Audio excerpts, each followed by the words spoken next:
মাননীয় ইউনূস সাহেব একবার অপলক দৃষ্টিতে তাকিয়ে দেখেন, পরীক্ষার হলে গার্ড দেয় আপনার সরকারি স্কুলের শিক্ষক, পরীক্ষার নিয়ন্ত্রণ করে আপনার সরকারি স্কুলের শিক্ষকরা। আমার বাচ্চারা শুধু একই বেঞ্চে বসে পরীক্ষা দিবে, তাদের সাথে প্রতিযোগিতায় অংশগ্রহণ করবে, এই অধিকার কি আমার বাচ্চাদের নেই?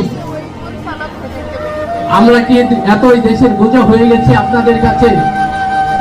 ধামরাই উপজেলায় 100-এর উপরে প্রতিষ্ঠান আছে, 10 জন করে শিক্ষক হলেও আমরা 1000-এর উপরে শিক্ষক আমরা সেখানে কর্মসংস্থানের ব্যবস্থা করেছি। এটাও একটা জাতির বোঝা ছিল। আমরা হয়তো কতটুকু করেছি জানি না, কিন্তু সেখানে অন্তত ডাল ভাতের ব্যবস্থা হয়।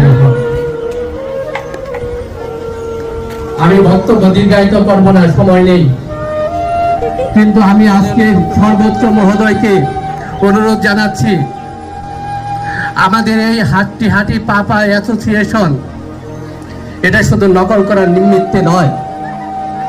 আমাদের এই অ্যাসোসিয়েশন যদি বেঁচে থাকে, দেশের মঙ্গল হবে, দেশের মঙ্গল হবে। মাননীয় প্রধান অতিথি, আপনি এই বাচ্চাদের মুখের দিকে একবার তাকিয়ে বলবেন, আমার এই বাচ্চাদের কি অধিকার নেই সেই একই বেঞ্চে বসে তাদের সাথে প্রতিযোগিতা করার? আমি অধিকার এগোতে চাই না। আমাদের যে অ্যাসোসিয়েশন, আমার স্যার বলেছিলেন যে 500 টাকা সম্মান, এটা যত সামান্য।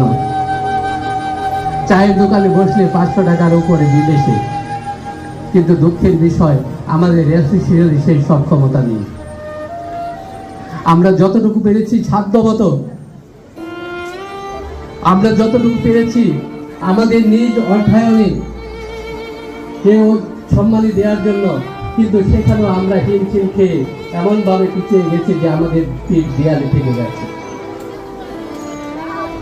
আমি আজকে সর্বোচ্চ কর্তাদের সবিনয় অনুরোধ করছি, আমাদের এই কিন্ডারগার্টেনের বাচ্চারা যেন বৈষম্যের শিকার না হয়। এরাও একদিন দেশের সম্পদ, এরাও একদিন জাতির সম্পদ হবে। ধন্যবাদ, ধন্যবাদ সবাইকে। আসসালামু আলাইকুম। ধন্যবাদ।